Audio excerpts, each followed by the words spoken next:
my friends. Good morning, Good sir. morning, Good morning, sir. sir. Good morning, sir. Morning sir. कैसे हैं आप good लोग? Morning sir. Good morning, sir. Good ठीक है morning, कैसे हैं सर. आप sir. लोग? ठीक है Fine, sir. sir. Right. How are you? Fine. Thank fine you. Fine Thank sir. you. Thank you. Thank you. So today's topic is very important, and it is assessment and evaluation at higher education.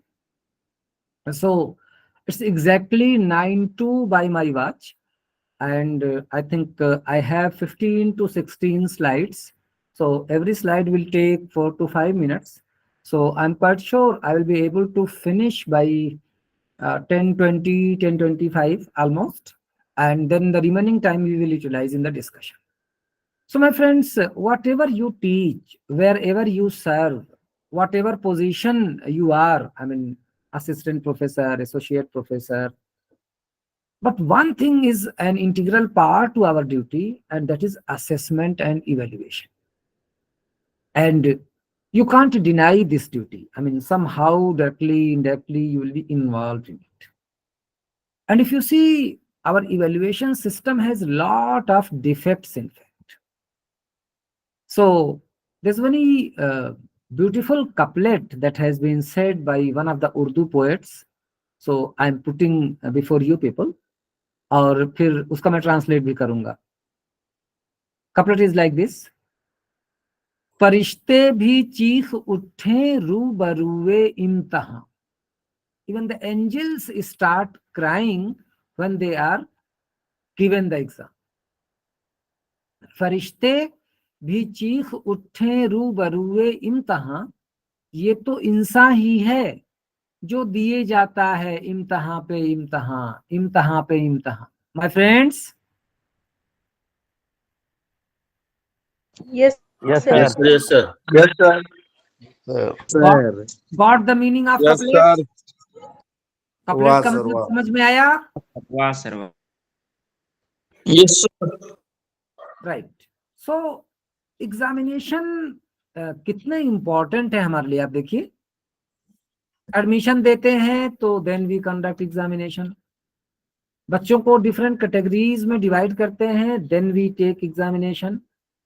फिर उसके बाद job देते हैं तो job के लिए examination. And not only that, job के बाद अगर प्रमोशन देनी होती तो again examination, examination, examination, everywhere examination. And they are full of faults, full of defects in it. And definitely there are so many defects in our examination system where we can't do anything. I mean, we as a teacher can't intervene. I mean, those might be removed at policy level. So policy makers and administrator can do the needful. लेकिन दो areas ऐसे हैं जहां पर मुझे लगता है कि टीचर्स का डायरेक्ट इन्वॉल्वमेंट है, टीचर का डायरेक्ट रोल है.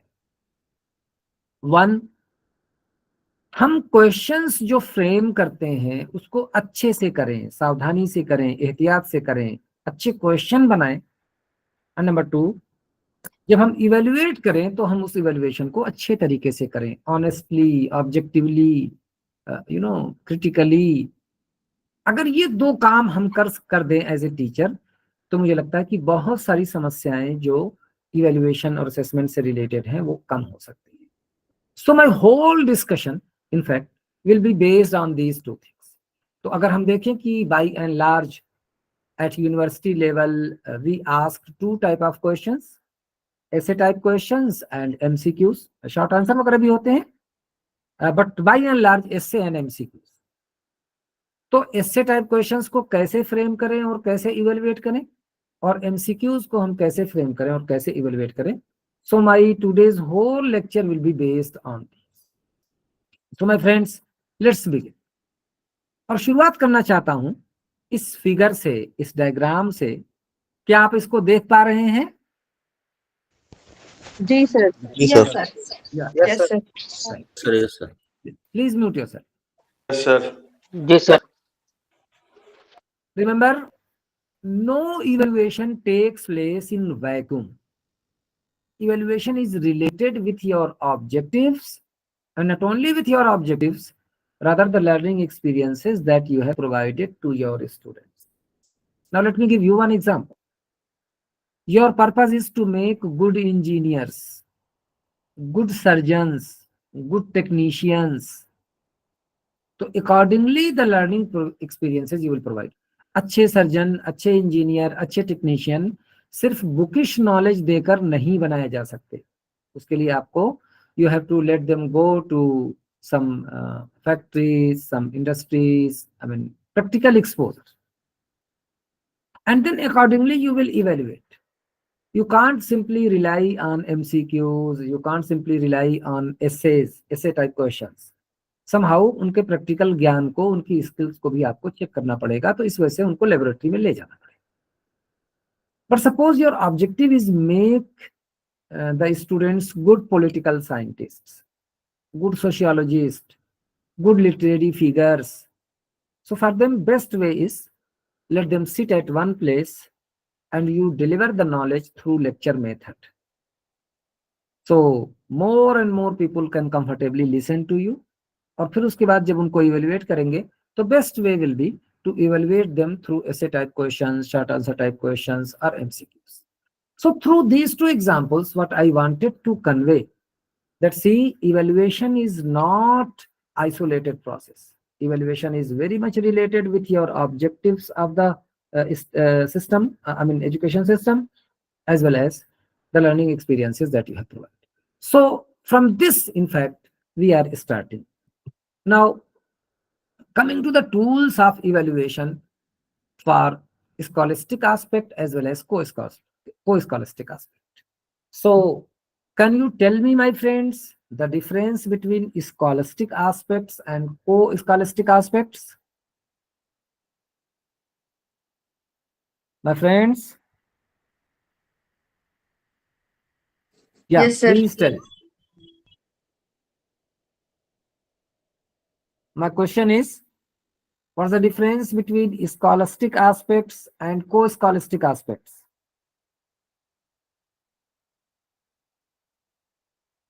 My friends? I think Yeah. the scholastic aspects are those which are required for a particular course or particular syllabus. Any other clarification? Sir, No, is sir. it has it got to do with the course content?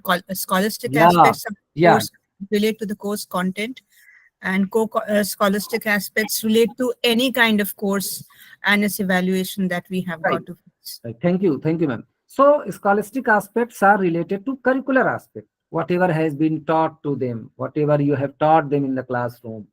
So in order to evaluate that, you need oral test, practical test, essay type questions, short answer type questions, objective type questions, interview, viva, and assignment. By and large, these are the tools which are used by the teachers of Indian universities to check the scholastic aspect. Now, coming to the tool number 6 and tool number 7, आप slide पे देखिए जरा. Tool number 6 and tool number 7 क्या है वो? Viva and assignment. No, 6.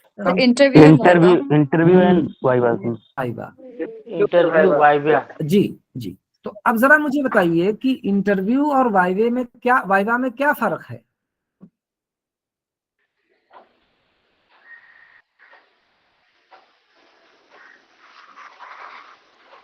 So Viva has got to do with questions related to the course. We do not ask what do you want to do in life, or what do you want to do 5 years down the line, or what are your goals in life, or what is your career graph like. So these are questions that we ask in the interview and not in the Viva. So Viva is more focused on the course rather than the interviewee. Okay. Yes, sir. It is confined within some boundaries, I think. Okay. Any third opinion?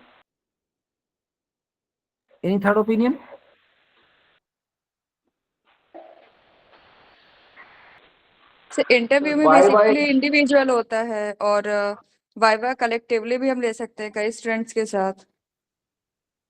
अच्छा, आप कौन ma'am है? Sir Harshita, assistant professor geography in Meerut. Okay, Harshita ma'am, आपने PhD किया है? No sir. अभी अच्छा। मतलब ऑलमोस्ट सर होने ही वाली है। नहीं नहीं, कोई बात नहीं, कोई बात नहीं। एक बात बताइए हर्षिता मैम, याद करके, कि जब पीएचडी में एडमिशन आपको दिया गया था तो उस टाइम आपका क्या लिया गया था? इंटरव्यू लिया गया था या वाइवा लिया गया था? सर मेरा सर इंटरव्यू ओके ओके, ठीक है, ठीक है।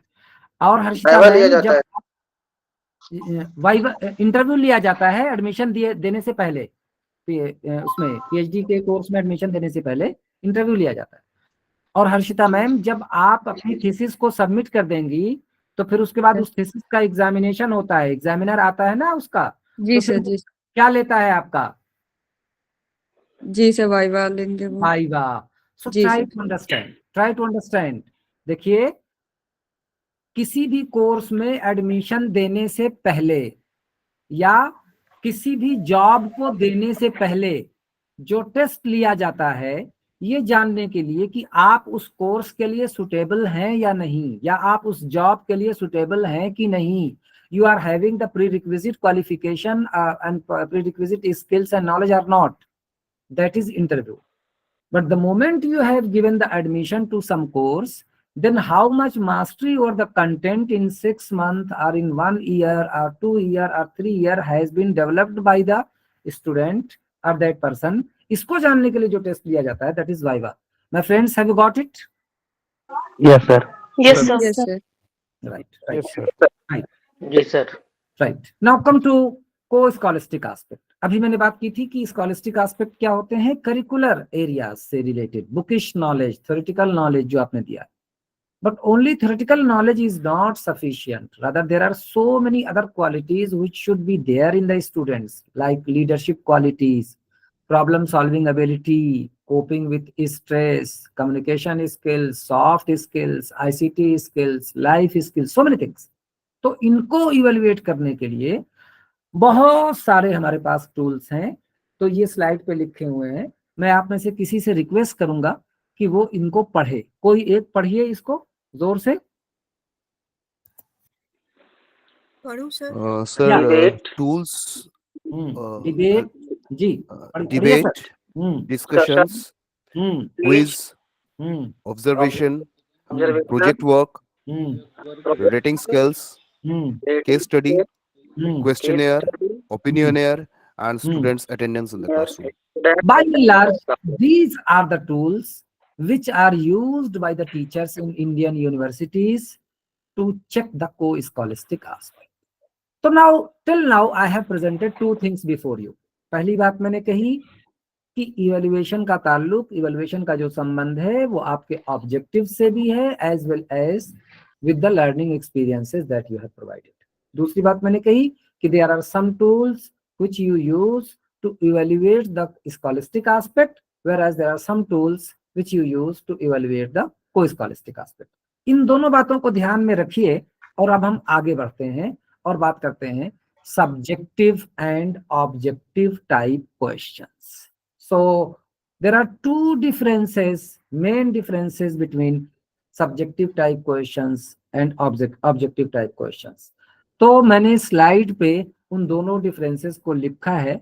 मैं आपको 30 सेकंड का टाइम देता हूं। प्लीज ये स्लाइड खामोशी से पढ़िए और जब पढ़ लीजिए तो मुझे बता दीजिए।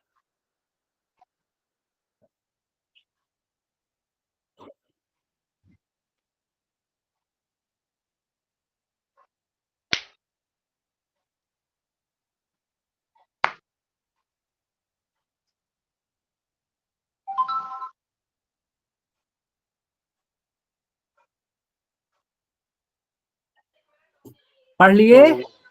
Okay. Yes, sir. Yes, sir. Yes, sir. Right, right. Have you got what I wanted to say, my friends? देखिए, सब्जेक्टिव मैं बोलूं हाँ सर? बोलिए प्लीज सर बोलिए। सब्जेक्टिव टाइप क्वेश्चन जो होता है सर, उसको इवैल्यूएशन करना, जो स्टूडेंट आंसर लिखते हैं ना, उसको इवैल्यूएशन करने में बहुत परेशानी होती है, लेकिन उसको हम लोग आसानी से क्वेश्चन सेट कर सकते हैं। ऑब्जेक्टिव टाइप को इवैल्यूएशन करना आसान होता है, लेकिन उसको सेट करना जो है बहुत डिफिकल्ट होता है। राइट। आप कौन साहब हैं सर? सर मैं अनिल कुमार, भागलपुर यूनिवर्सिटी से। तिलका मांझी भागलपुर यूनिवर्सिटी से। जी जी, अनिल जी क्या पढ़ाते हैं सर? अंगिका पढ़ाता हूँ सर। जी, it is a regional language. Angika पढ़ाता हूँ sir. It is a regional language. Language के teacher. Okay okay, no problem, no. जी जी। See, these two differences, let me explain to you people. Anil sir ने बहुत अच्छे से समझाया। हमेशा याद रखिएगा कि ऐसे टाइप क्वेश्चंस को बनाना बहुत आसान होता है, आसानी से बना लेते हैं, लेकिन चूंकि उसका आंसर बहुत लेंदी लिखता है लड़का या लड़की, तो जाहिर सी बात है कि आपको चेक करने में एक तो टाइम बहुत लगता है, और चूंकि since we have varied answer, तो sometimes it's very difficult to take a decision कि राइट आंसर कहाँ पे है। सब्जेक्टिव टाइप क्वेश्चंस जो होते हैं उनके आंसर ना तो फुल्ली राइट होते हैं ना फुल्ली रॉन्ग होते हैं, rather they are in between right and wrong, and it's difficult for us to fix where they are closer to right और they are closer to wrong. बहुत difficult है उनका evaluation, लेकिन बनाना आसान है। ऑब्जेक्टिव टाइप क्वेश्चंस को बनाना बहुत difficult है। यस बोलिए सर, बिकॉज ना जो सब्जेक्टिव टाइप का जो आंसर होता है सर, डिफरेंट स्टूडेंट अपने अपने तरीके से डिफरेंट तरीके से लिखते हैं। बिल्कुल, जी जी जी जी जी, मैं अभी उन्हीं सारी बातों पर आता हूँ अनिल जी। तो लेकिन ऑब्जेक्टिव टाइप क्वेश्चंस को बनाना बहुत डिफिकल्ट है, और इवैल्यूएशन बहुत आसान है, because most of the time we used optical mark reader. एक मशीन होती है, स्कैनर होता है, ओएमआर शीट हम बच्चों को दे देते हैं, उनकी ओएमआर को स्कैन कर लेती है वो मशीन, फिर बाद में उसमें हम की डाल देते हैं, की को भी स्कैन कर लेती है, और उसी हिसाब से वो बिल्कुल उनको बता देती है कि कितने क्वेश्चन उनके सही है, कितने गलत है। Not only that, it will prepare the merit as well. तो आसान बहुत है इवैल्यूएशन। एक और फर्क है, and please try to understand it as a teacher. यहां पर मैंने एक एग्जाम्पल लिखा है, एग्जाम्पल आप पढ़ पा रहे होंगे, देखिए, देख पा रहे हैं एग्जाम्पल? Yes sir. आप जरा बताइए कि इसका राइट आंसर क्या होगा? 1/4 सर। D number 1/4। जी, 1/4 डी 1/4 होगा सर। 1/4। ठीक ठीक ठीक ठीक, प्लीज म्यूट योरसेल्फ।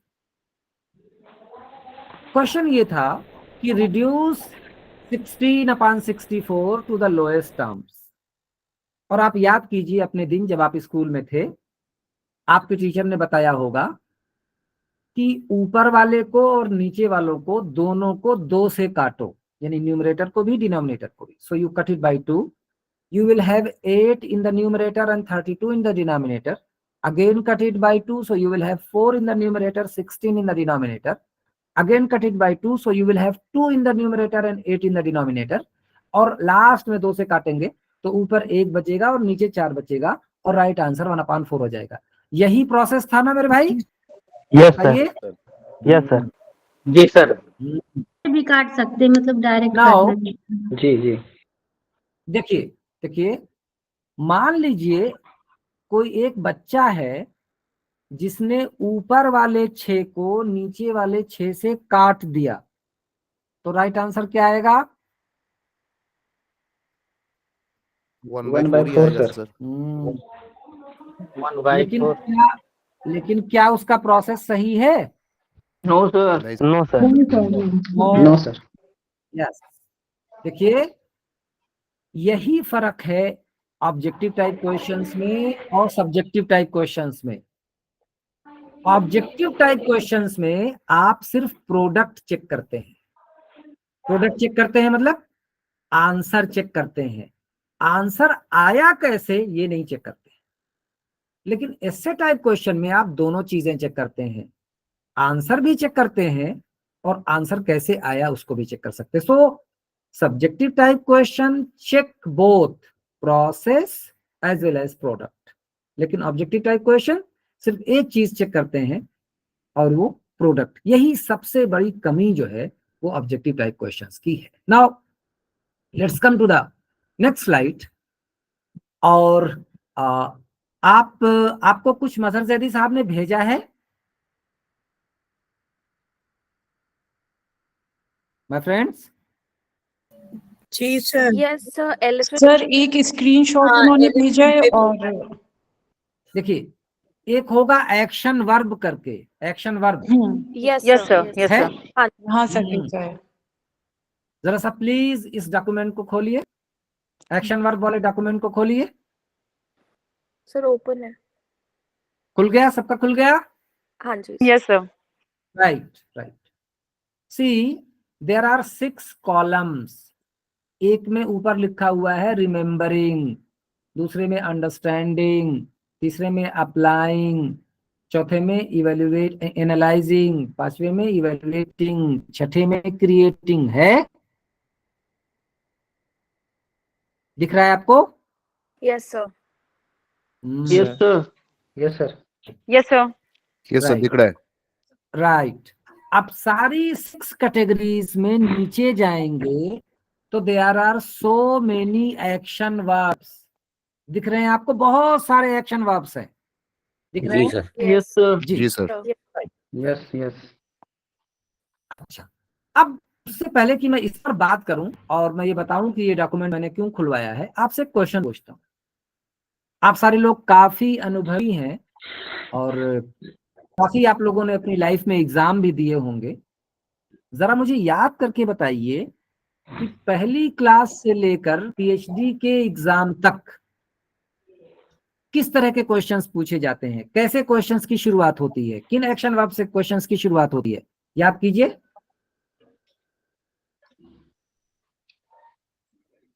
बताइए माय फ्रेंड्स।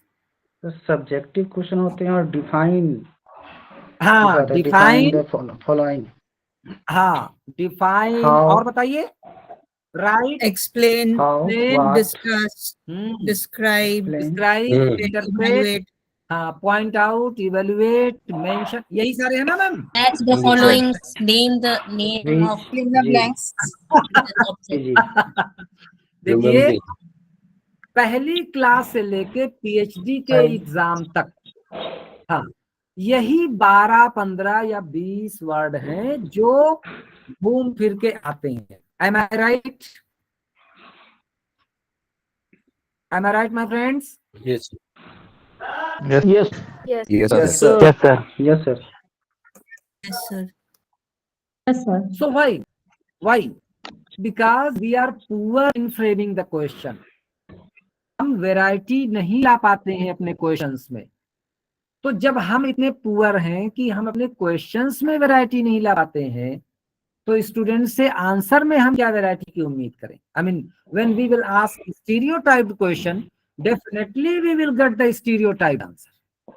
तो 2-3 बातों को ध्यान में रखिए। सबसे पहला जो पॉइंट है इस स्लाइड पे लिखा हुआ है कि whenever you are getting the assignment of making some question from your university or from any other university, you critically look at the syllabus. Suppose the syllabus contains 4 units and in every unit there are 10 topics, so it means there are 40 topics.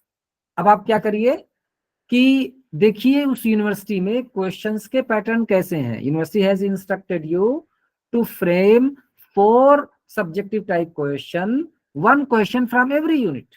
तो आप सबसे पहले उसको बनाइए subjective type questions को और देख लीजिए कि आपको किस टॉपिक से सब्जेक्टिव टाइप क्वेश्चन पूछना है।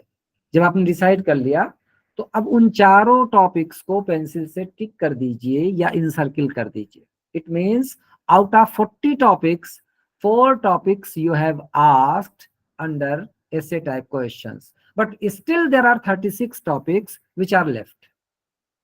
अब आपकी यूनिवर्सिटी से कहा गया है कि मेक या frame 8 short answer type questions. तो अब अगला काम करिए, आप 8 ऐसे टॉपिक सिलेबस से तैयार कीजिए जहां से आपको शॉर्ट आंसर टाइप क्वेश्चन पूछना है। फिर अब आप 8 को टिक कर देंगे तो इसका मतलब 12 टॉपिक्स ऐसे हैं जिनसे आपने क्वेश्चन पूछ लिया, but still 28 topics are left. Now next you have been asked to ask 10 very short answer type questions, एक एक नंबर पे। तो अब फिर 10 टॉपिक ढूंढिए जहां से आपको very short answer type questions पूछने हैं। अब जब 10 आपने कर लिए तो स्टिल अभी आपके पास 18 टॉपिक्स बचे हुए हैं और next time you have been instructed to frame 20 objective type questions या MCQs।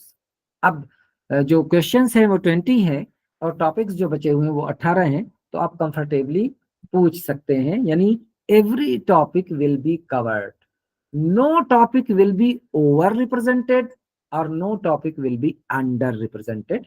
तो इस बात को ध्यान देने की जरूरत है। फौरन आप क्वेश्चन बनाना शुरू मत करिए, पहले have a critical look over the syllabus, this is one thing. दूसरी बात, कभी भी फाइनल क्वेश्चन मत लिखा करिए, हमेशा एक रफ ड्राफ्ट बनाइए, उसको पढ़िए, उसके बाद छोड़ दीजिए, फिर दूसरी बार उसको पढ़िए, फिर छोड़ दीजिए, 2-3 बार के बाद उसको फाइनली उसको जो है वो फाइनल कीजिए। थर्ड पॉइंट, उसके लिए मैंने शुरू में ही बता दिया आपको कि ये जो सारे जो डोमेन्स हैं, कॉग्निटिव डोमेन में जो कंपोनेंट्स हैं, remembering, understanding, applying, analysing, evaluating and creating, उनसे क्वेश्चंस को पूछिए।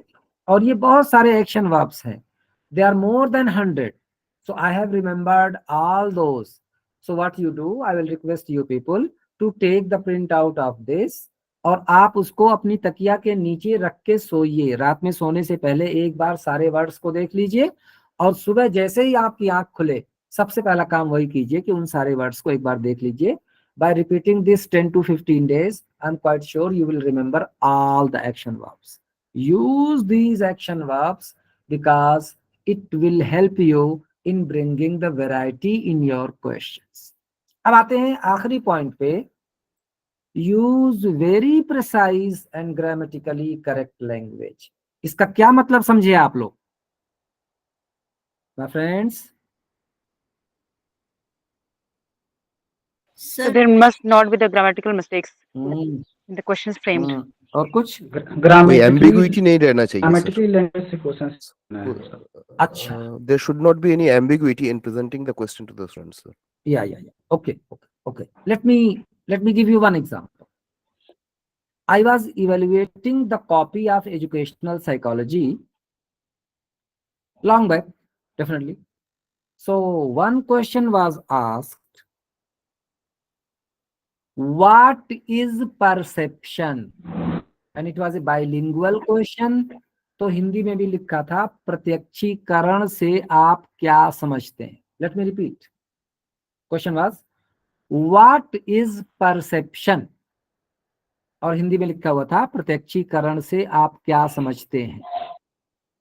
लड़के ने आंसर लिखा कॉपी में, हेडिंग डाला प्रत्यक्षीकरण, और उसके अंदर लिखा, प्रत्यक्षीकरण मनोविज्ञान का वो महान ज्ञान है जिसके बारे में मुझे कोई ज्ञान नहीं है। माय फ्रेंड्स,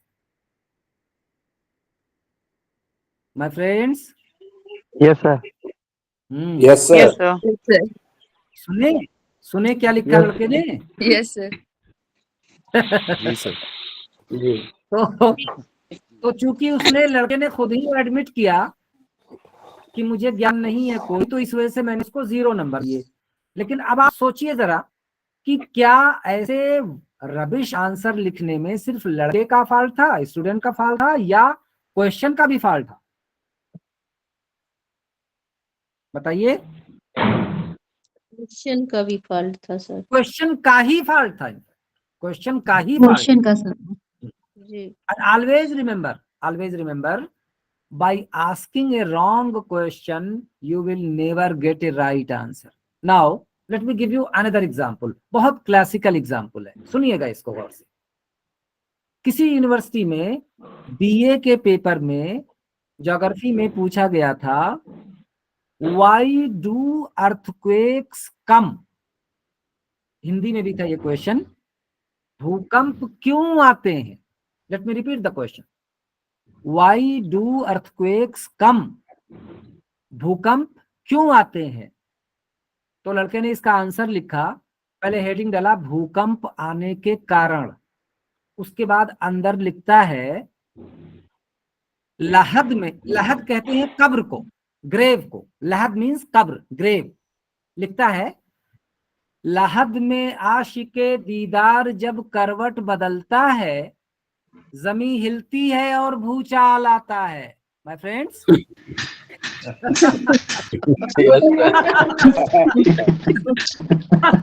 स्टूडेंट शायर हो जाता है। स्टूडेंट फायर होगा sir. Okay, please mute yourself, please mute yourself. तो ऐसा लगता है कि लड़के के दिल में बड़ा दर्द था, लेकिन बहरहाल मुझे ऐसा लगता है कि क्वेश्चन फाल्टी था। ऐसा पूछने के बजाय अगर कुछ ज्योग्राफिकल रीजंस पूछे, what are the geographical reasons for the earthquake और समथिंग लाइक दैट, तो उसमें वो आंसर लिखता कि वो प्लेटें हिल जाती हैं, प्लेटें खिसक जाती हैं, ये हो जाता है। I mean through these two examples, what I want to convey that by asking a wrong question you will never get a right answer. इस वजह से बहुत प्रिसाइज, बहुत क्रिस्पी क्वेश्चन पूछिए, लैंग्वेज सही हो, स्पेलिंग सही हो और ग्रामेटिकली सही हो वो question. So these are the 4 basic points. अब कुछ और पॉइंट्स हैं, मैं उनकी आगे बात करता हूं। आप में से कोई एक पढ़े इस स्लाइड को, my friends? Yes sir. Avoid vagueness and ambiguity in the questions as much as ji ma'am पढ़िए आप।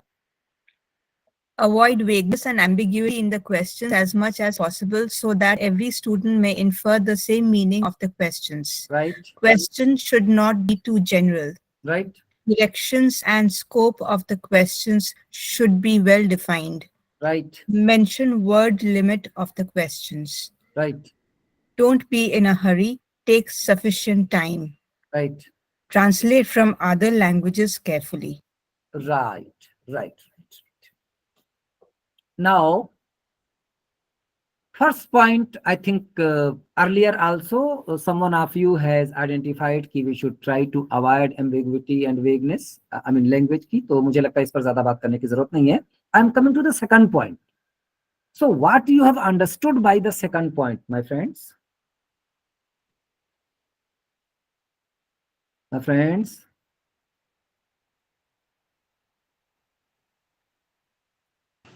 My friends? questions Yeah. should not general अगर be too general.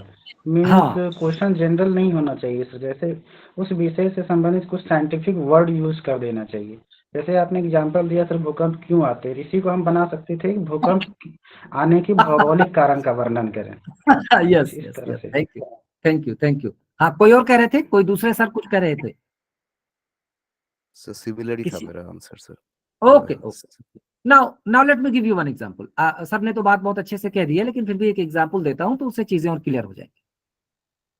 I have been a member of the moderation board of a dozen university. कम से कम 12 universities का तो मैं moderation board का मेंबर हूं, और पूरे इंडिया में कोई भी ऐसी प्रेस्टिजियस बॉडी नहीं है, एग्जामिनिंग बॉडी, जिसका मैं मेंबर ना रहा हूं। तो मैंने बहुत क्वेश्चंस देखे हैं, बनाए हैं, मैंने बहुत सारे क्वेश्चंस को मॉडरेट किया है। तो in one of the university मैं मॉडरेशन में था, तो एक क्वेश्चन उसमें एग्जामिनर ने पूछा था 20 मार्क्स में। क्वेश्चन ये था, write down the importance of education. ये 20 मार्क्स का क्वेश्चन था। तो मैंने उस एग्जामिनर को बुलाया मॉडरेशन बोर्ड में। मैंने कहा, लड़का था, यंग था बिल्कुल, अभी मेरे ख्याल से कुछ ही दिन पहले उसने ज्वाइन किया होगा, यानी 1-2 साल हार्डली, बहुत यंग था लड़का, टीचर, यानी that teacher. So I asked कि what you want to know from this question? तो बोला कि सर मैं ये जानना चाहता हूं कि मानव जीवन में शिक्षा के क्या कार्य हैं, या मानव जीवन में शिक्षा का क्या महत्व है। तो मैंने कहा, अरे भले आदमी, क्वेश्चन में ये बढ़ा देता, write down the importance of education in human life, write down the importance of education for promoting communal harmony, write down the importance of education for the society, for the country. I mean, क्या हम चाहते हैं जानना, exactly, specifically mention that. If you will give them too much liberty, so what will happen? Varied answers will come, और उसके नतीजे में जब हम मार्किंग करेंगे तो बहुत ज्यादा वेरिएशन जो उसमें होता है। तो try to make specific question should not be too general. Then comes directions and scope of the questions should be well defined. अब इसके लिए मैं आपसे एक एक्टिविटी करवाता हूं। तो पहले तो मैं इसको एग्जिट करता हूं, और आपके सामने हूं मैं, आप मुझे देख पा रहे हैं? जी सर। जी sir. Yes, sir. Right, Yes, sir. या देखिए, एक दूसरा जो डॉक्यूमेंट मजहर जैदी साहब ने भेजा होगा आपको, एलिफेंट के नाम से यस है। सर। जी सर। जी जी सर। जी, सब लोग खोल लें जरा please. All of you please open that document, all of you please. खोल दिया खुल गया सर। सबका? Yes, Chatterjee ji, sir. Ma'am, Chatterjee ma'am खुल गया है? जी सर। जी, now please listen to me carefully. This is a student of class 2, second class का स्टूडेंट है। He has written an essay on elephant. Assuming yourself as the evaluator, you evaluate this essay and give marks out of 20. आप अपने marks को chat box में भेज दो, मैं chat box देख रहा हूं। Let me repeat the instruction. This is a student of class 2. He has written an essay on elephant. Assuming yourself as the evaluator, evaluate this essay and give marks out of 20. और अपने marks को chat box में भेज दीजिए, मैं देख रहा हूं। Your time starts, please do it.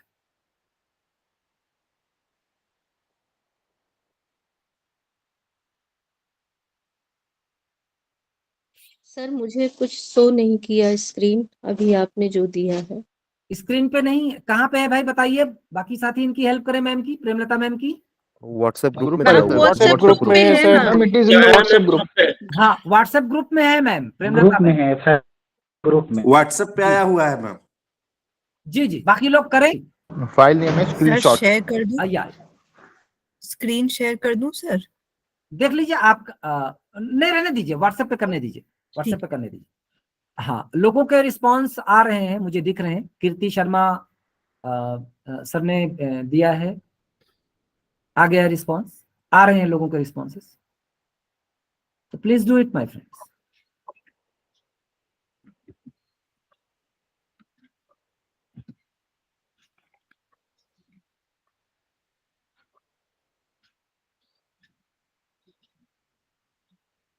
बाकी लोग भी भेजिए। हाँ, रवि प्रताप सर आपका आ गया, भजन शुक्ला सर का आ गया। सर मैं, मेरा ओपन नहीं हो रहा है सर। अच्छा तो भाई कोई हेल्प कर दे। हाँ मेरा भी सर ओपन नहीं हो रहा।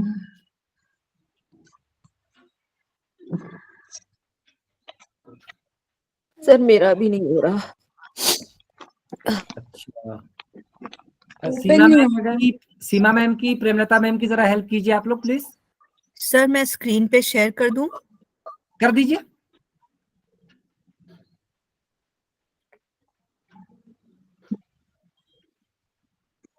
एक मिनट सर। या sure.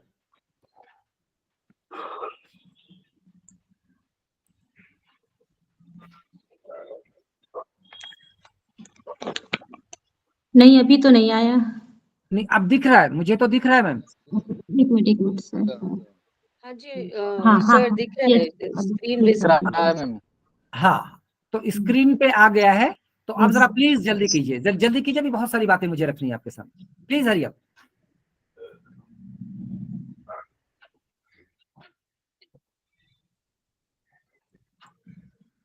I can see Ramesh Soni sir has send, Anurag Pandey sir has send, Sonal Mishra ma'am has send, Ashim Raza sahab has send, so many people have send. मैं देख रहा हूँ, मैं मुस्तकिल देख रहा हूँ भाइयों।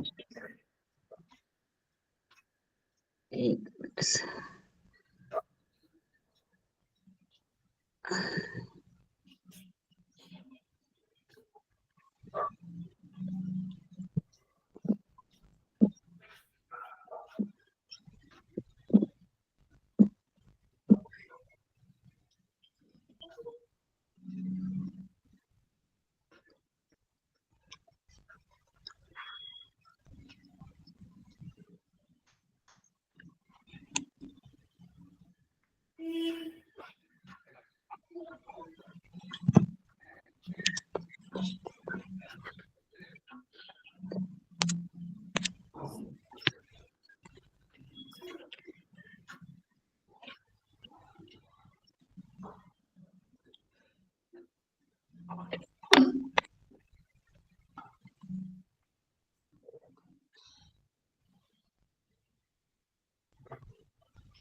Right, my friends, I can see.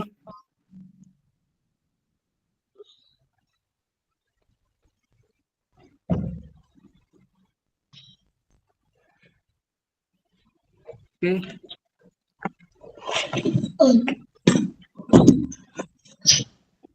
Okay, so I think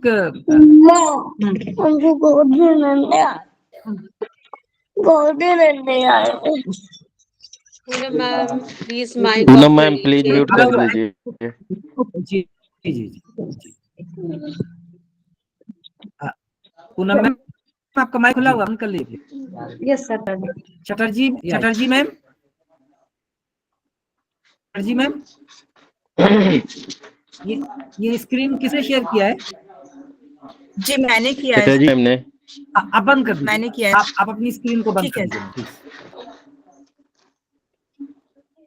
right my friends, अब देखिए, एक बच्चा था दूसरी क्लास का, उसने एलिफेंट पे एस्से लिखा था। रमेश सोनी सर, अपना माइक बंद करिए। और आपने उसको इवेल्युएट किया, उसके एसे को, and you send the marks to me. Marks मुझे भी दिख रहे थे और जाहिर सी बात है कि आपको भी दिख रहे थे। I can see the lowest mark that has been given was 8 mark out of 20। किसने दिया था? Who gave 8 marks out of 20? My friend, किसी ने 8 नंबर दिए थे, 8 marks out of 20। Who was that fellow? अरे वो कहीं चले गए, लग रहा बंद करके चले गए। मैं थी शायद सर। मयंक सिंह, प्रियंका। हाँ, या sorry, Priyanka ma'am, you gave 8 marks out of 20. Ma'am, may I know why you have given just 8 out of 20? I mean, tell freely and frankly. I'm not going to give you any punishment. Please tell freely and frankly. या sure sir. पहली बात तो ऐसे जो है वो point में नहीं लिखते हैं, जितना Okay. हमने अभी तक सीखा है। Right Right. एंड हाँ सो ऐसे पैराग्राफ में होता है, जी ठीक है। तो यहाँ पे पैराग्राफ तो कोई है ही नहीं। एंड मेरे दिमाग में मैं सर ये नहीं था कि सेकंड स्टैंडर्ड का स्टूडेंट था। मुझे लगा कोई मतलब, क्योंकि एसेज यूजुअली सेकंड स्टैंडर्ड में होते नहीं है, हम थोड़े Okay. बड़े होने के बाद एसेज आते हैं। जी। सो सेकंड नहीं स्टैंडर्ड अब आ गए मैम। जी अब आ गए हैं क्या? ओके, आई जी, डोंट जी। Know about that. हाँ, एंड आ सर गया। जी हाँ, और जो नंबर, जितना इंफॉर्मेशन है सर, वो 20 मार्क्स के हिसाब से इट इज नॉट सफिशिएंट। उसको एलिफेंट को उसका हैबिटेट, उसका बॉडी टाइप, उसका नेचर, ये सारी बातें थोड़ी और डिस्क्राइब की जा सकती थी। सो मुझे अच्छा, कंटेंट थोड़ा कम लगा। बाकी पॉइंट्स जो हैं वो अच्छे हैं, बट 20 मार्क्स के हिसाब से सफिशिएंट नहीं है। अच्छा प्रियंका मैम, आपने देखा होगा ग्रामेटिकल मिस्टेक भी रही होंगी, स्पेलिंग मिस्टेक भी रही होंगी, है ना? हाँ सर, हाँ, ग्रामेटिकल मिस्टेक्स हैं, सेंटेंस बराबर फ्रेम्ड नहीं है, बट सेकंड स्टैंडर्ड के हिसाब से। यस मैम, क्या ये बात सफिशिएंट नहीं है कि एक दूसरी क्लास का बच्चा एलिफेंट के बारे में इतनी सारी बातें जानता है? एंड हाँ I think sir, second standard के हिसाब से सही है। हाँ, बहुत कुछ लिखा है उसने। And I think this is the point why Kirti Sharma sir and other people, they have given 20 out of 20. दो लोगों को तो मैं देख पा रहा हूं कि उन्होंने 20 out of 20 दिया है, और फिर 19, 18, 17, 16 तो बेशुमार लोगों ने दिया है। But man, you see, if you convert it into percentage, तो 8 marks out of 20 कितना परसेंट हुआ? 40%। प्रियंका मैम? Yes sir. हाँ, and 20 out of 20 is 100%, है ना? देखिए कितना ह्यूज वेरिएशन है। बच्चा सेम है, उसका आंसर सेम है, कंटेंट सेम है, सब्जेक्ट सेम है, सब कुछ सेम है, सिर्फ एक फैक्टर बदल रहा है and that is the evaluator. तो इवेल्युएटर के चेंज होने से कितना ह्यूज डिफरेंस आ रहा है, it is from 40% to 100%, that is 60% का ह्यूज डिफरेंस आ रहा है। Yes. And my friends, to your information, this boy was me. ये मेरी राइटिंग है, मैंने एलिफेंट पे से लिखा था, जानबूझकर गलती की थी, so that I may see how much sensitive you people are towards those mistakes. My friends, getting my point? Yes, sir. That's it. लेकिन एक बात का ध्यान रखिएगा, अगर मैंने शुरू में जब आपसे कहा था कि इवैल्यूएशन शुरू कीजिए, उसी टाइम ये कह दिया होता कि avoid spelling mistake, avoid grammatical mistake and simply focus on the factual knowledge that has been given by the examinee, तब भी क्या इतना ह्यूज वेरिएशन होता, बताइए? No, sir. No, वेरिएशन होता, 1-2 नंबर का होता, इतना ह्यूज वेरिएशन नहीं होता कि फ्रॉम 40% टू 100%। तो अब आइए मैं अपने प्रेजेंटेशन पर वापस आपको लाता हूं। Let me share the screen और उस पॉइंट को क्लैरिफाई करता हूं, जिस पॉइंट को क्लैरिफाई करने के लिए मैंने ये एक्टिविटी की थी। आप याद कीजिएगा कि कल के मैंने अपने लेक्चर में कहा था ना आपसे कि सुटेबल एक्टिविटीज करवाने से काफी चीजें क्लियर होती हैं। Yes, sir. तो I have proved, I think, through this. आपको स्क्रीन दिख रही है? जी sir. Yes, sir. Yes, sir. Yes, sir. Someone's mic is open. Please mute yourself and come to the third point. Come to the third point. किसी का mic खुला हुआ, जरा बंद कर लीजिए। अनिल जी। अनिल सर, बंद कर लीजिए जरा माइक। यस सर जी, यस सर कर रहा हूँ sir. So third point, directions and scope of the questions should be well defined. How much they have to write, where they have to write, how many sections are there in this question paper. Section A contains 4 essay type questions, out of which only 2 you are required to attempt. Every question contains 20 marks. Section B contains short answer type questions. There are 8 questions, out of which you have to attempt only 4. And every answer you are required to write in 80 words. Section C contains very short answer type question, whose answer you are required to write in just 1 line. Every question contains 1 mark, something like that. So each and every direction and scope of the question, word limit for the question, and if possible time limit of the question, everything should be mentioned. तो इससे जो bluffing है, जो फालतू की चीजें बच्चे लिखते हैं, बकवास लिखते हैं, I mean they don't know what has been asked, rather they write what they want to write. तो इस चीज को हम थोड़ा सा कम कर सकते हैं। Then I think fourth point I already have explained. Fifth point I already have explained. Don't be in hurry. I mean, take sufficient time and don't finalize the question in one setting. I mean, at least 2 or 3 settings. The last point that is very important. Translate from other languages carefully. So you as a teacher in Indian universities, most of the time are required to frame the questions in 2 languages. For example, Hindi and English, English and Bengali, English and Tamil, Tamil and Kannada and Malayalam and English, or something like that. Yani at least 2 languages में आपको translate करना है. And what's your opinion, my friends? Translation is an easy job? My friends? No, sir. Sir, very difficult. It's very difficult. Translation is very difficult. Yes. So let me give you one example. I got one assignment from Azim Premji University, and that assignment was like this. There were so many beautiful, so many good articles written by learned people in English. So I was required to translate those, articles in Urdu as well as Hindi, both the languages. So I'm comfortable with the 3 languages. तो मुझे कहा गया कि दोनों में आप कर दीजिए। तो उर्दू वाला जो ट्रांसलेशन था, इंग्लिश टू उर्दू ट्रांसलेशन जो था, वो मैंने खुद किया। हिंदी वाला ट्रांसलेशन मैंने अपने एक बच्चे को दे दिया, अपने एक रिसर्च स्कॉलर को दे दिया कि जरा करके लाओ। अब वो रिसर्च स्कॉलर एक्चुअली कामचोर था, तो उसने क्या किया कि पूरा का पूरा वो आर्टिकल जो था वो गूगल ट्रांसलेट में डाल दिया और करके ले आया। अब जब करके लाया तो मैं उसको पढ़ रहा हूं, तो एक लाइन उसमें ऐसी थी जो बड़ी अजीब लगी मुझे। लाइन ये थी कि भारत और पाकिस्तान की सरकारों को आपस में राजनीतिक सगाई की आवश्यकता है।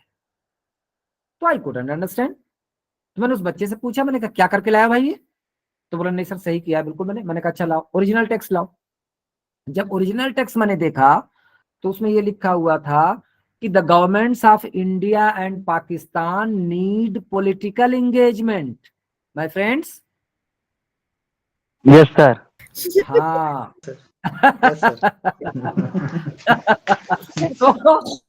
तो वो पॉलिटिकल एंगेजमेंट को गूगल ट्रांसलेट ने शादी वाली सगाई में बदल दिया। My friends, yes sir. हाँ, तो बहुत बहुत एहतियात बरता कीजिए जब ट्रांसलेट किया कीजिए। तो first you make the questions in that language in which you are most comfortable. English है तो इंग्लिश में बनाइए पहले, अगर हिंदी में है तो हिंदी में पहले बनाइए, और फिर उसके बाद दूसरी लैंग्वेज में ट्रांसलेट कीजिए। तो be careful. 4 more points are there. Let me cover it hurriedly and then we will come to the MCQs. In fact, MCQs में भी बहुत सारी बातें आपसे करनी है। So this is the I think 4 point, लेकिन ये चारों important है अपने आप में। तो I will give you 1 minute to you people to read this slide silently. 1 minute में पढ़ लीजिए और मुझे बताइए।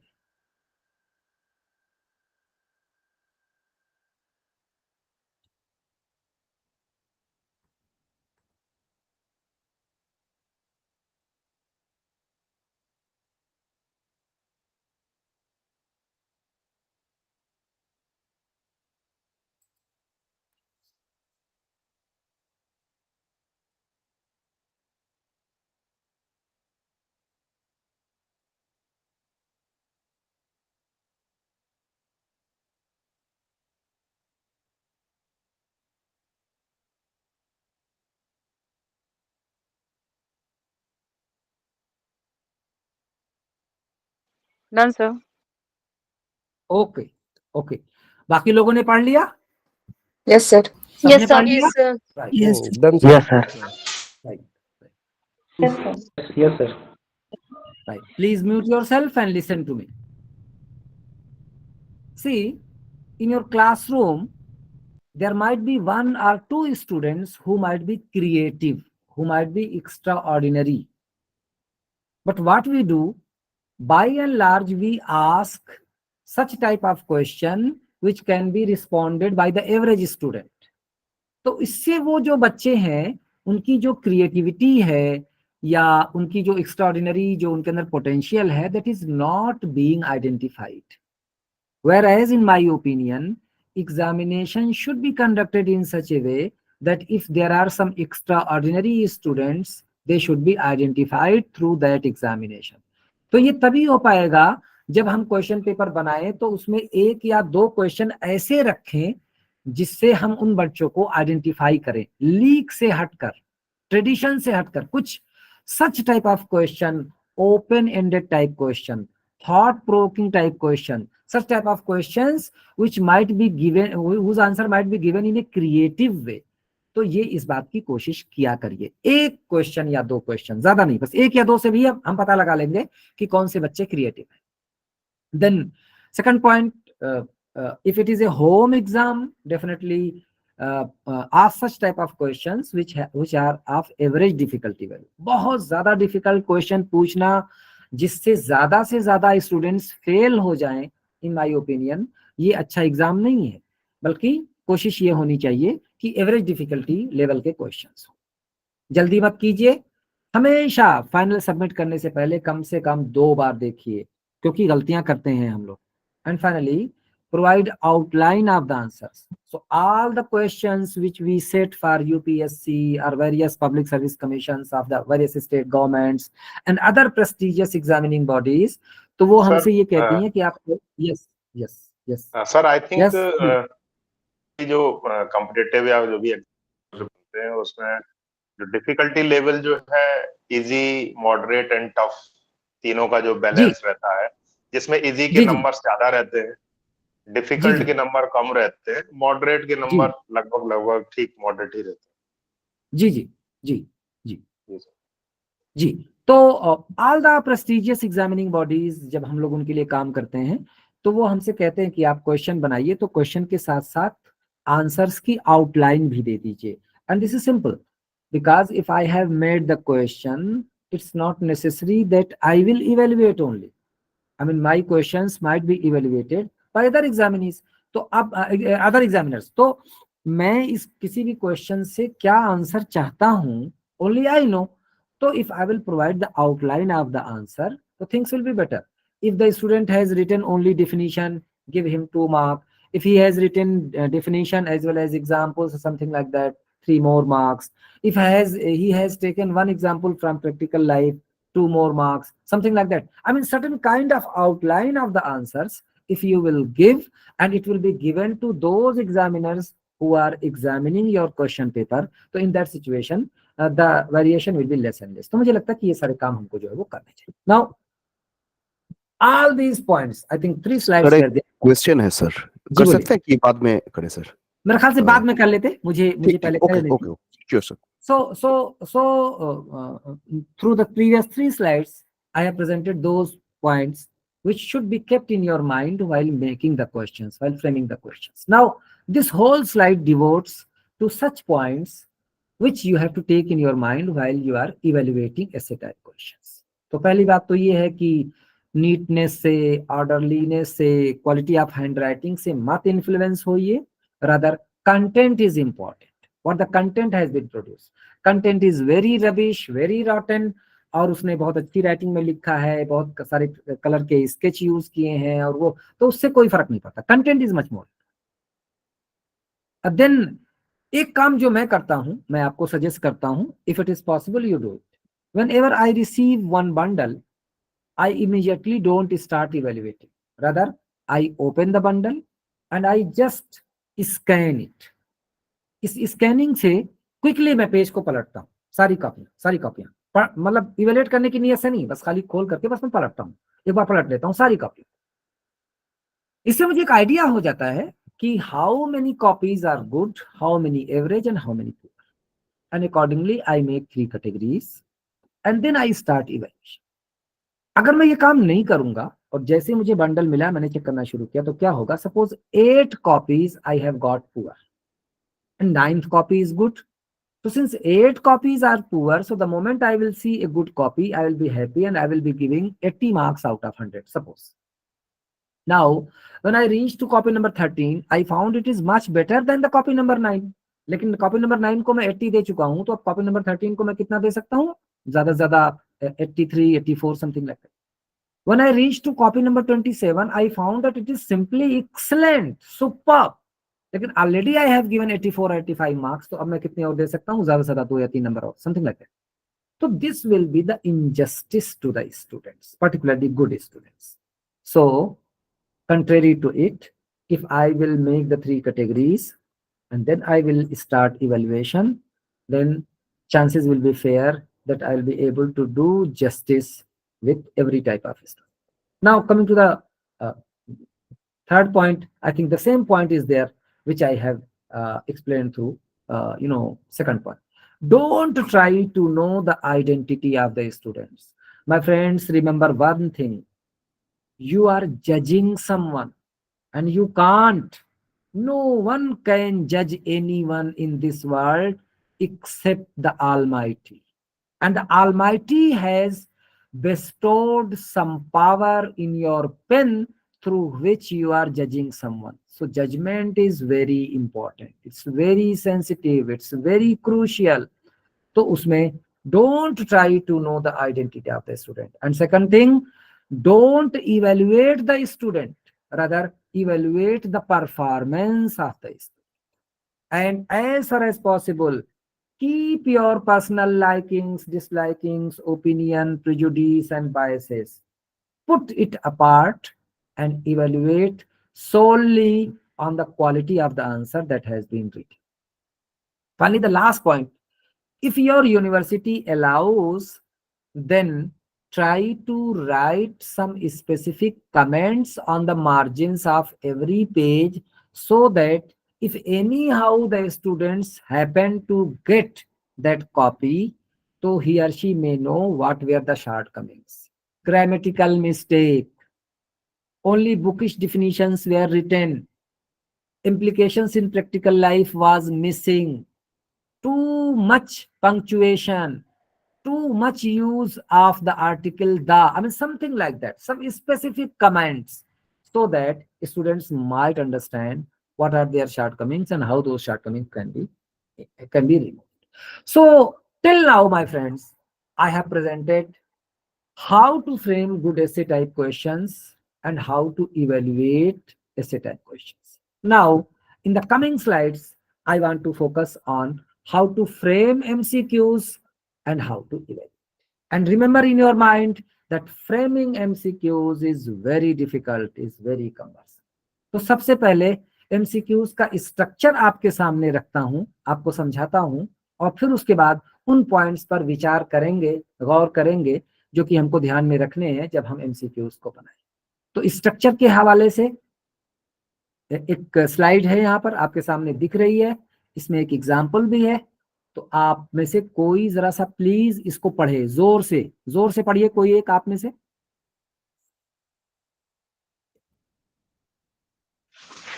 So structure of MCQs, stem, key, distractors. As example दिया हुआ है sir, the temperature in degree centigrade at which water starts boiling is A 90, B 95, C 99, D 100. In this question, main body of the question is stem, whereas A, B, and C are distractors and D is the key. अब जरा बात को समझिए। MCQs have three components. Main component is stem. क्या है stem? Main body of the question. And example is written. इसमें जो main body है question की, the temperature in degree centigrade at which water starts boiling is, ये है stem. यानी main body of the question is stem. Now you have the right answer. You know the right answer of this question and you have to keep it. तो उस right answer को कहते हैं की। यहां पर जो डी ऑप्शन है वो राइट आंसर है, इसलिए डी को हम कहते हैं की। लेकिन एमसीक्यूज में सिर्फ राइट आंसर नहीं होता है, बल्कि 3 रॉन्ग आंसर्स भी होते हैं। वो wrong answers they very much resemble with the right answer. They have the capacity to attract the students towards themselves, और उनको हम कहते हैं डिस्ट्रैक्टर्स. तो यहाँ पर ए, बी और सी डिस्ट्रैक्टर हैं और डी जो है वो की है. And these distractors are the most difficult part in MCQs. यही ढूंढना हमारे लिए बहुत मुश्किल होता है, क्योंकि हम क्वेश्चन तो बना लेते हैं, क्वेश्चन का राइट आंसर भी लिख देते हैं, अब फिर हम उसके बाद सोचना शुरू करते हैं कि रॉन्ग आंसर में क्या रखें. So you thought and thought and thought, so finally you got 1, तो लिख लिया आपने. Still 2 are needed, then again you thought and thought and thought, तो एक और मिल गया. अब 3 हो गए आपके, 2 डिस्ट्रैक्टर हो गए और 1 की हो गया. अब स्टिल 1 इज नीडेड, आप बहुत सोचे नहीं मिला, so finally you decide you will write all of the above. Are you right? None of the above. My friends, am I right? Yes, sir. Yes, sir. Yes, sir. Yes, sir. हम क्यों all of the above या none of the above लिखते हैं? क्योंकि हमारे पास distractor नहीं है. We are poor in getting the distractors, and remember it's not a good option. हमारे कुछ साथी लोग ऐसे होते हैं who have emotional attachment with all of the above and none of the above, they keep both. एक की रख दिए, एक कुछ और ढूंढ लिए, और दो ये रख दिए, all of the above, none of the above. All the good examining bodies, when they sent assignment to us, they clearly mention that avoid all of the above and none of the above options. क्यों? क्योंकि ये show करता है कि आप कोई और suitable distractor नहीं पा रहे. So with this understanding of the basic structure of MCQs, let's come to the next slide and see what are the points that we have to keep in our mind in framing the MCQs. अब पढ़िए जरा, आप में से कोई एक पढ़े.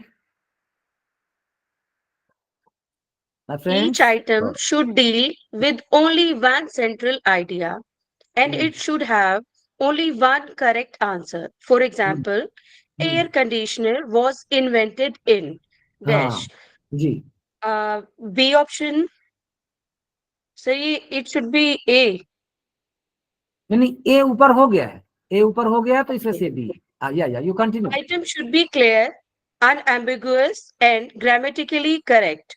Right. C. Every item should avoid clue to the right answer. Right. D option. Copied statement from the book should be avoided. जी. E. The question from remembering, understanding, and applying component should be asked. F Right. option. Each option should be plausible in MCQs. Right. Who are you, ma'am? Sir, I'm Sarita. Sarita ma'am क्या पढ़ाती हैं? Sir, English literature, sir. Where? Sir, in Firozabad, sir. Okay, Sarita. अब all of you please see the first point and particularly the example that has been mentioned. आपको क्या लगता है ये question सही है? Air conditioner was invented in dash dash dash. This is a fill in the blanks type question. आपको लगता है क्वेश्चन सही है? नहीं No, sir. sir. क्यों? Sir, इसमें Sir, whether it is asking about the time or place, we are not. That's it. Thank you, my friend. So this question was asked in some university and I happened to be there in the moderation board. तो जब ये question मेरी निगाह से गुजरा तो मैंने उस एग्जामिनर को बुलाया. मैंने कहा भाई क्या जानना चाहते हो उसमें? तो बोला सर मैं ये जानना चाहता हूँ कि किस देश में ये इन्वेंट हुआ है. तो मैंने कहा रे भले आदमी, बस इस क्वेश्चन में ऐसे इतना बढ़ा देते कि air conditioner was invented in the country dash dash dash और in the year dash dash dash, तो things would have been clear. कभी भी ऐसे क्वेश्चन मत पूछिए जो अननेसेसरी का कंफ्यूजन क्रिएट करे, स्ट्रेस क्रिएट करे स्टूडेंट्स के. तो in MCQs particularly focus on asking such type of question whose only one answer is correct. It will be better. Coming to the second point, I already have explained how grammar and ambiguity and clearness is important. So come to the third point. Every item should avoid clue to the right answer. कैसे ये देता है इसके लिए मैंने एक अगली slide पे एक एग्जांपल रखा है. When you will go through that, this point will be clear. Now coming to the point number 4, copied statement from the book should be avoided. Why? My question is why? Sir क्योंकि कभी कभी है ना वो किसी context में use होता है और हम लोग अगर उसको बस जैसा का जैसा कॉपी करके डाल दे क्वेश्चन पेपर में, then it becomes a statement out of context. तो स्टूडेंट को पता नहीं चलता है कि ये स्टेटमेंट का करे क्या. That's very good. That's very good. कुछ और? Sir, in different books, the particular statement can be different. So that is also. अच्छा. Any third Sir, opinion? Sir, perhaps it gives a more certain clue to the right answer.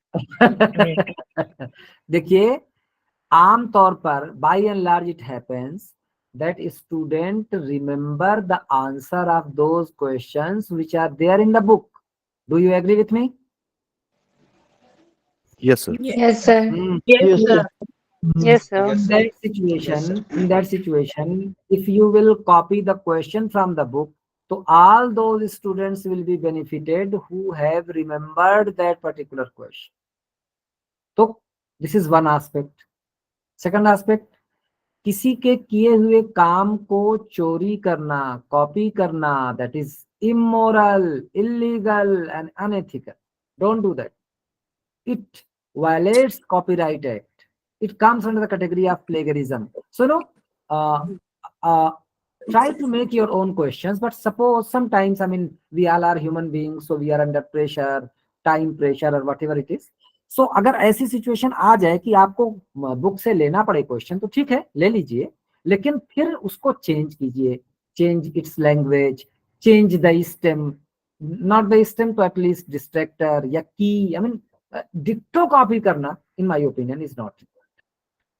Coming to the point number E, just now I discussed the six components under cognitive domain: remembering, understanding, applying, analyzing, evaluating and creating. So remember that for analyzing, evaluating and creating, best option is of essay type question. But for the three, remembering, understanding and applying, MCQs are best. तो उसका हमको इस्तेमाल करना चाहिए. Point number F, each option should be plausible in MCQs. क्या मतलब है इसका? इसके लिए आगे एक एग्जाम्पल दिया हुआ है. अब जरा आप एग्जाम्पल को गौर से पढ़िए, साइलेंटली पढ़िए, एग्जाम्पल को पढ़िए साइलेंटली.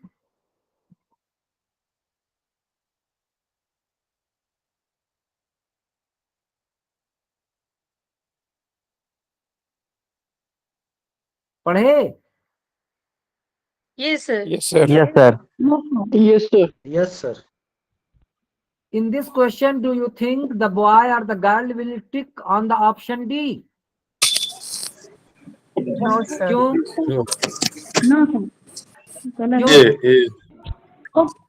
ये वो रिसेंट में हो चुके हैं Yeah.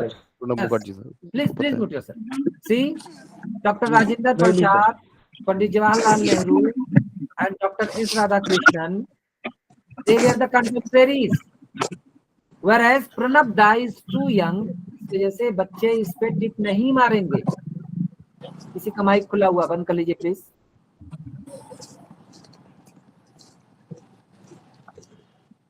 Archana ma'am, yeah.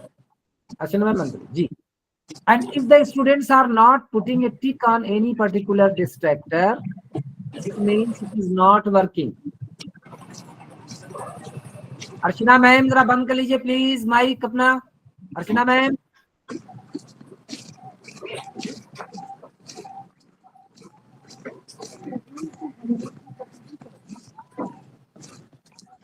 So you can also put her on mute.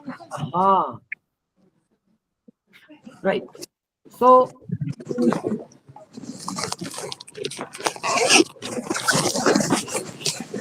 Archana ma'am, please mute yourself. देखिए, if this particular distractor is not liked by the student, it is not attracting the students towards itself, it means it is not working and you are required to remove this particular distractor. So in MCQs, your job is to ensure that every distractor is attracting the students. It is equally attractive as the key. और अगर ऐसा कोई नहीं हो पा रहा है तो फिर उसको रिमूव कीजिए. That is very important.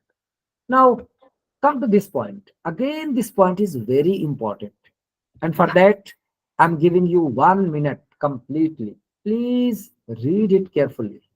और फिर मुझे बताइए कि क्या मतलब है इसका.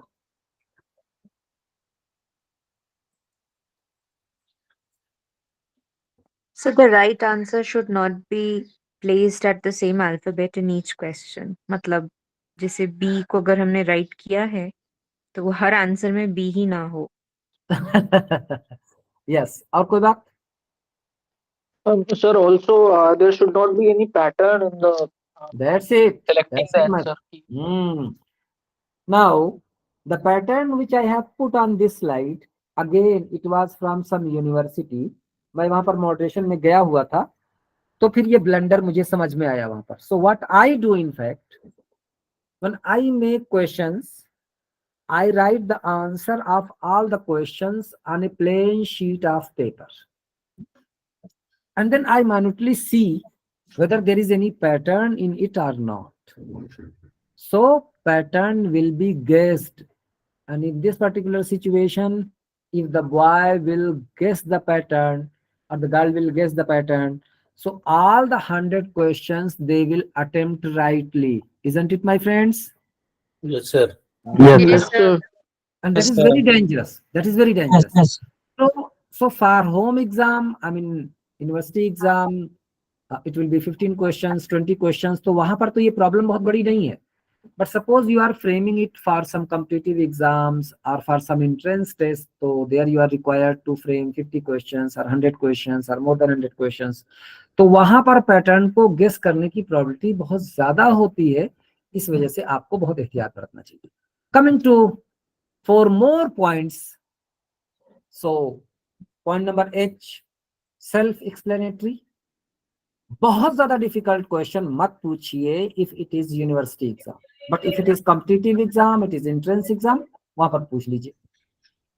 Try to cover maximum topics through MCQs, because it is the beauty of the MCQs that through MCQs you can give the representation to every topic, and not only every topic, rather even subtopics as well.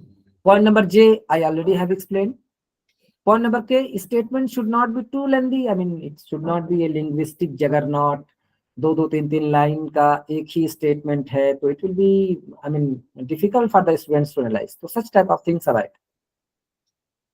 Come to point number L, and this is very important. Change the questions starting from who, which, what, where, and when into affirmative statements. An example I have given. Instead of asking who discovered America, you change the question in affirmative. America was discovered by colon, and then you give the answer. So if you want to ask questions starting from who, which, what, where, and when, you do, but you change these into affirmative statements. On this slide, point number M, not less than 4 distractors should be used in MCQs. Why, my friends? My friends,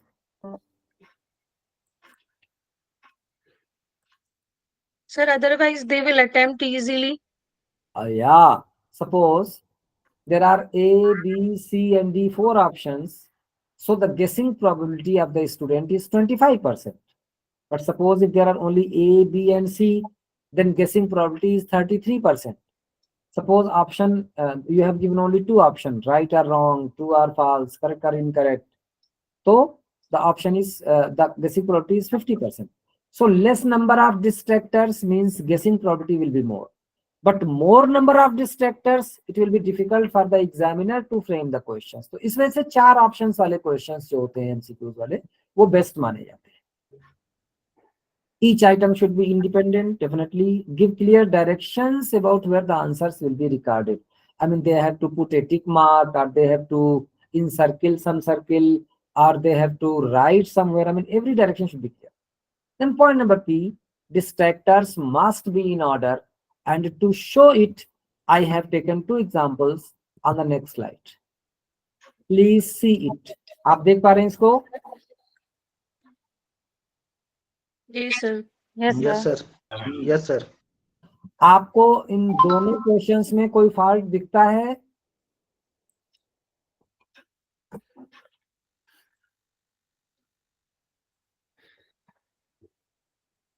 My friends, कोई fault दिख रहा है आपको? So the year is not arranged according chronologically. So 1911 is followed by 1857, then 1947, 1932, like that, sir.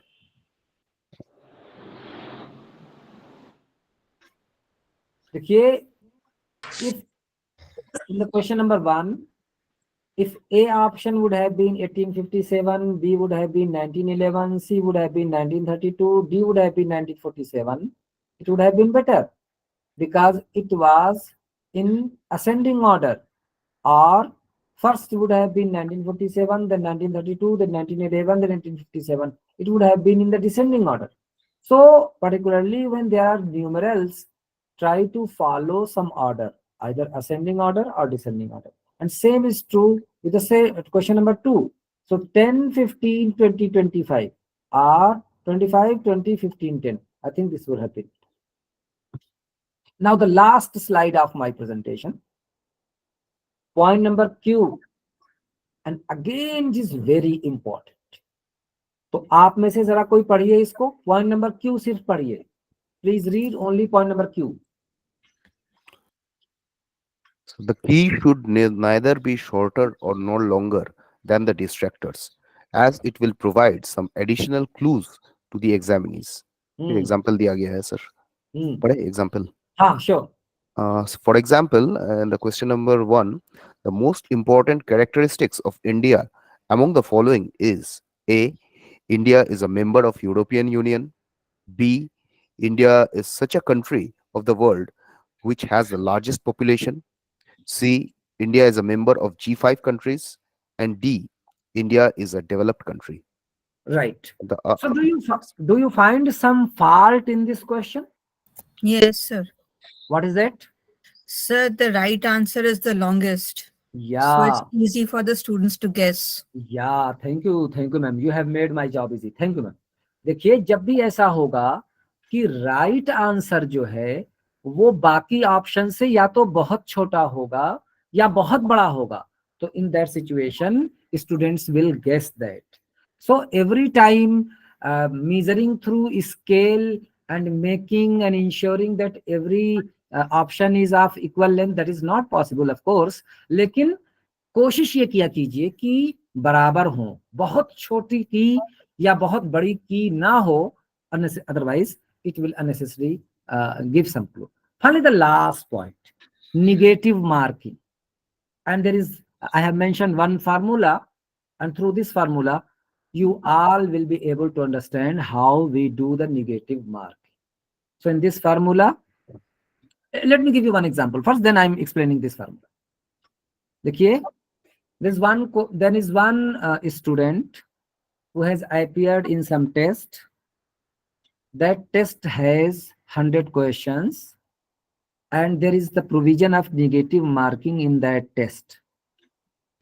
Now, what that boy or the girl did, he or she attempted 60 questions rightly. क्यों? क्योंकि उसको उन 60 questions के answer आते थे. He or she was sure that he or she knows the answer of those 60 questions. So R is what? Number of questions rightly attempted by the examinees. Here in this case 60. So if he would have just attempted 60 questions, he would have scored 60 marks. But that particular student became greedy and he thought or she thought that the remaining 40 questions he or she should guess. And remember, whether you have guessed or not, it will be checked only through wrong answer. Through right answer, we can't check whether you have guessed or whether you really know. So 40 questions he or she guessed, attempted, but all of them went wrong. So in this formula, W is 40. W is what? The number of questions wrongly attempted. Come next, O. O, number of options given in the question paper. That is A, B, C, and D. So in this situation, O is 4. Now, R is 60, W is 40, O is 4. Please simplify it and tell me the final score of that student. Please calculate and tell me. Let me repeat. R is 60, W is 40, O is 4. Simplify it and tell me the final score of the student.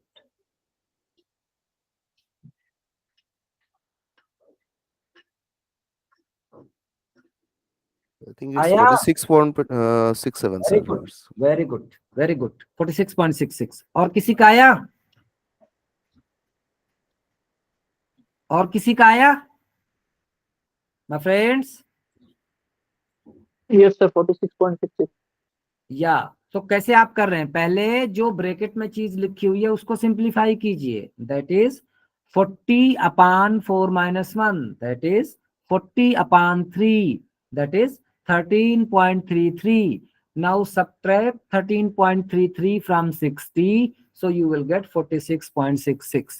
now see, if the boy or the girl would not have guessed, he would have scored 60, but since he or she became greedy, so finally we gave him or her punishment, and now his or her score is 46.66. My friends, got it? Yes, sir. Yes, sir. Yes, Yeah. Yes, sir. So this Yes, is the sir. whole philosophy of negative marking. My friends, may God bless you.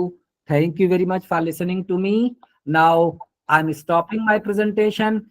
It is 10:25 by my watch. Still, we have 5 minutes. So if you want to ask any Sir, question, I had a question, sir. Sir, I have one question. I have Thank you, sir. Thank you, sir. बहुत धन्यवाद sir. Thank you, sir. Thank you, sir. Thank you Thank you so much, sir.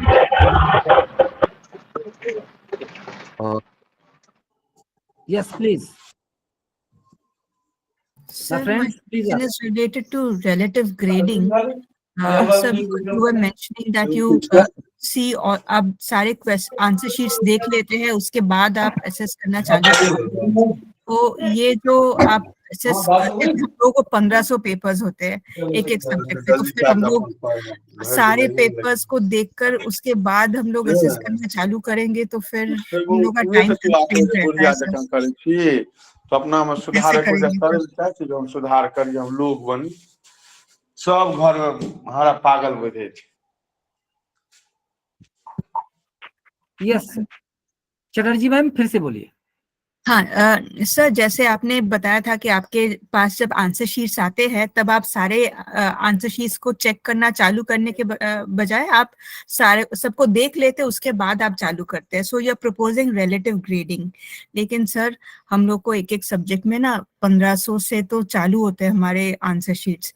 तो हम लोग अगर सिर्फ देखे, खोले bundles को और सिर्फ देखे, तो उसी में काफी दिन चले जाएंगे सर. हम लोग को एक एक दिन में 100 का स्पीड रखना पड़ता है, नहीं तो खत्म नहीं होगा सर. देखिए आप एक दिन में 100 कॉपी चेक करती हैं चटर्जी मैम? सर करना पड़ता है, नो नहीं इशू, पाता. No issue. करना पड़ता है. देखिए, अगर आपका टारगेट है एक दिन में 100 कॉपी चेक करना, तो 100 कॉपी को क्विकली स्कैन करने में 1 से 1.5 घंटा लगेगा चटर्जी मैम. जी सर, उससे ज्यादा भी लग सकता है. कोई बात नहीं, because evaluating, judging someone performance is very sensitive. तो मुझे लगता कोई बात नहीं, कहीं और से आप टाइम को कंपनसेट कर लीजिए, but evaluation is a very sensitive work. तो आप कीजिए प्लीज, यू डू इट. चाहे तो भले 100 से कम ही कॉपी चेक कीजिए, but you do it, otherwise you will not be able to do the justice. Chatterjee ma'am. जी सर, जी sir. Sir, I have a question. That given the same syllabus and pattern of the examination, sir, how to avoid the repetition of questions in university examination? देखिए राजन Shukla sir, पहले आप पूछिए, फिर सरिता ma'am आप पूछिएगा. Rajan Shukla sir. Sir, the given the same syllabus and pattern of the examination, sir, how to avoid the repetition of the question in university examination? आपने वो जो एक्शन वर्ब मैंने भेजा था, आपने देखा? Yes sir. देखिए, उसके थ्रू रिपीटिशन भी अवॉइड हो सकता है और वैरायटी भी आ सकती है. Got my point? Okay sir. Sir, in case you have to frame the MCQ type questions. MCQs तो रिपीटिशन हो सकता है. MCQs में देयर इज नो इशू. कितने क्वेश्चंस आप लाएंगे, कहीं ना कहीं से तो रिपीटिशन होगा. Yes, that's what I'm saying, sir. हाँ, MCQs में रिपीटिशन ऐसा इतना बुरा नहीं है जितना कि शॉर्ट आंसर टाइप में या ऐसे type question. Got my point Rajan sir? Okay sir. Okay sir. Sarita ma'am. हाँ जी सर, एक्चुअली मैं बोलना चाह रही थी कि if will take too much time, पहले हम उनको देखें और फिर इवेलुएट करें, तो they will not call us. जो मतलब यूनिवर्सिटी एग्जामिनेशन सेंटर्स है, they will not call us कि भाई तुम तो लेजी बोन्स हो, you stay at your home और हम खुद करवा लेंगे. सर ये कैसे, बस मुझे भी यही बात लग रही है कि कैसे हम उसको, हालांकि मैं बहुत स्लो चेक करती हूँ, तो मैं तो पहले ही स्लो हूँ सर. देखिए बिल्कुल ट्रुथ है सर ये। आप स्लो चेक करती हैं मैम, तो कोई बात नहीं, पर आप जब एक बार कॉपियों को स्कैन कर लेंगी तो स्कैन करने से थोड़ी सी आपकी आसानी और बढ़ जाएगी मैम।